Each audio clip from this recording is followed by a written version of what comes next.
Dans l'actualité judiciaire, un homme de 27 ans comparaît cet après-midi à Bobigny pour avoir organisé des soirées clandestines dans des lieux insolites en région parisienne. Il est jugé notamment pour mise en danger de la vie d'autrui, travail dissimulé et violation des règles du confinement.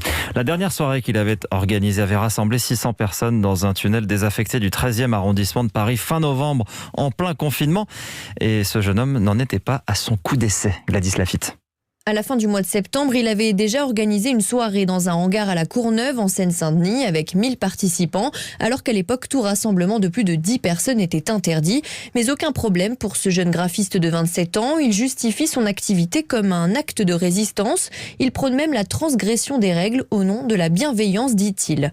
Une bienveillance plutôt lucrative, puisque derrière lui se cache une association fantôme, organisatrice de 22 soirées clandestines en 1 an et demi, pour un chiffre d'affaires de 150 000 €. Les enquêteurs ont découvert un système bien rodé avec prévente de billets opéré par une autre société dont le dirigeant est aussi renvoyé devant le tribunal, un fournisseur de matériel de sonorisation, des personnes chargées d'aménager ces lieux insolites et évidemment des serveurs et des DJ, tous ces collaborateurs étant non déclarés.